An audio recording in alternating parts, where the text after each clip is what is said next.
what's behind the curtain here is symbolic, I think, of where I'm at. I actually created this piece 20 years ago in a smaller version, and it's called The Rainmaker. Some of you might be familiar with it. The name of the big piece is The Rainmaker, One Who Brings Life. The idea, the activity of hoping and doing something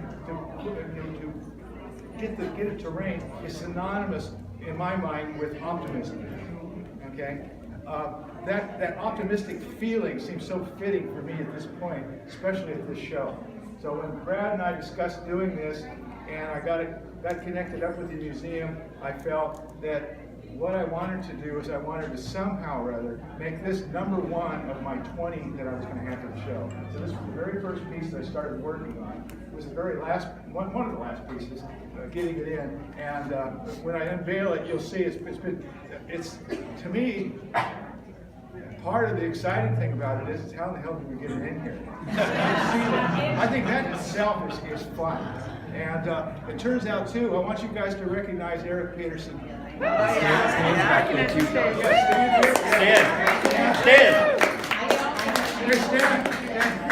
Come back here. Stand. Let the guy in the red hat through. Come here. He's determined. Come on. Part.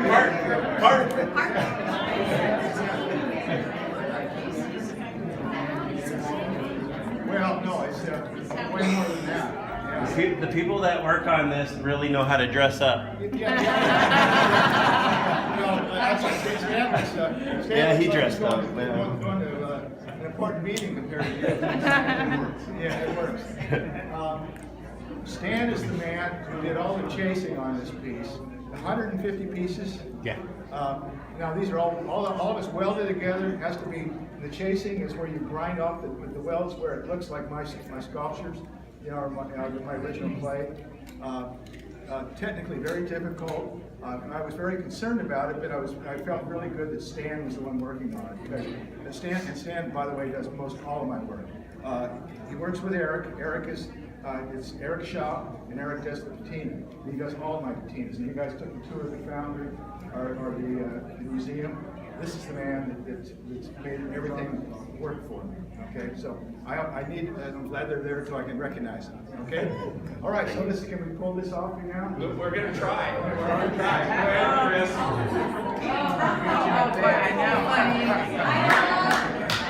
Do it.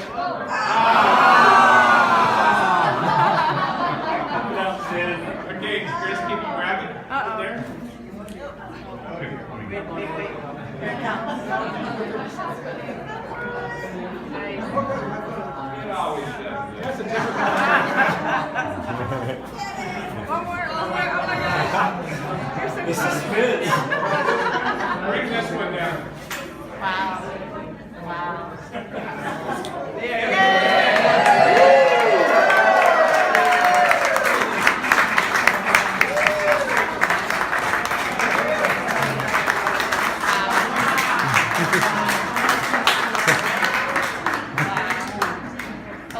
And of course, it's gonna rain tonight. Okay, and of course, it's right here, not just because it's the only place that can fit, but he's also pointing the way up to the rest of my work. He's leading the way. He's leading the way. Let's go. Fabulous, John.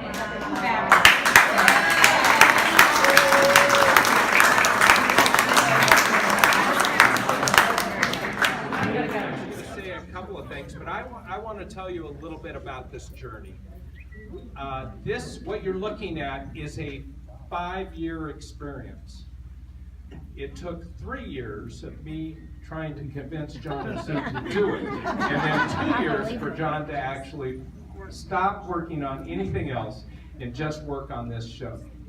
And so I can't tell you, where's Sue? Right here. Come up here, Sue.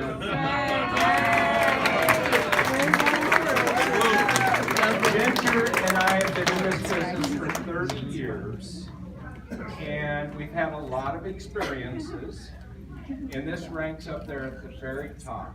I really have enjoyed working with Sue. Sue is very much like I am, and I think you said anal. I'm not sure. Control freak. I'm not sure what all the other words were. None of them were good. But Sue and I worked fabulous together. We really enjoyed it. I don't know if we'll do it again, but we really enjoyed it. But the hero is John. Yes. John has so impressed me. I'm just amazed at this artist and this individual. What he's been able to visualize and then put down. He saw this show. He saw what this show would look like, and then he went to work. And you know, he has not put out that many oil paintings. If you've been watching, you've seen some at Preta West, you've seen some at the Cowboy Artists of America. So this is a major undertaking, and this is really the launch of John's painting career, is the way I see it. The rest of it was just warm-up. Okay. But I'm going to have John say a few words, but I just can't thank him enough for the opportunity that they've given us at Legacy Gallery. I want to make one other statement. When we made this announcement that we were going to do this show, Scottsdale Museum of the West came along and said, we would like to do something simultaneously. And if you haven't had the opportunity to go see the past, present, and future show that is currently being exhibited at the new Scottsdale Museum of the West, just a block away, I really encourage you to do so. You'll see some fascinating things there, and you'll also learn a lot about John. And I know John did a demonstration today. A lot of you saw that. I know he did tours, and I'm so thrilled that so many of you took part of that. I think it adds to your experience of a purchase. So thank you for all being here. Really appreciate it. And I'll let John say a few words. Yeah, thanks, Brad. It's hard to put it into just a nutshell, but the first thing I want to say is that it's an opportunity for me to have my family come and be part of something like this. When I say my family, I've got different levels of that. I have my grandsons here. I've got my granddaughters. My oldest granddaughter is in the Coast Guard, couldn't make it, but I'll forgive her for that. And I've got my cousins. You know, I've got people that I haven't seen for a long time, and we sent them an invite, and they said, "Yeah, we'd love to come." I mean, my goodness, it's such an honor to have them here too. You know, so and these are my dad's sister's children, and. For some reason, we just haven't seen each other, but we played together as children, and it's just wonderful to have them here. Now, the other thing, of course, is as Brad pointed out, this is like the end of an era for me and the beginning of a new era. I started off as a painter when I was a teenager, and my first commercial job was illustrating a syndicated column for a Hollywood hairstylist of all things. He had a lot of famous clients, and so that's what I did as I did their portraits. And that's what I was gonna do. I was gonna be an illustrator.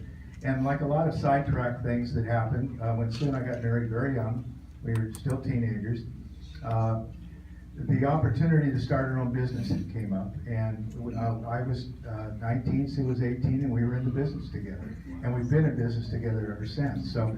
Obviously, the art career just was always there, but it took about 20 years for me to get back to it.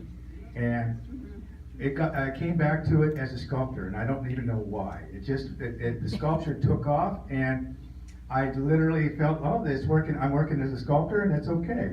And I thought someday I'll get back to the painting. And as Brad pointed out, I started to put a few paintings out there. So this is an opportunity for me. That's my point. And so here I am, 67 years old, and I look at that as that 3 years from 70, and 70 is going to be that point where people will no longer refer to me as the sculptor guy. I'll be the painter guy, you see, or both, or just whatever, you see. So they're on equal ground, and this was an opportunity for me for that to happen. And by the looks of everybody showing up tonight, I think I'm accepted as a painter tonight. Thank you. You know, this is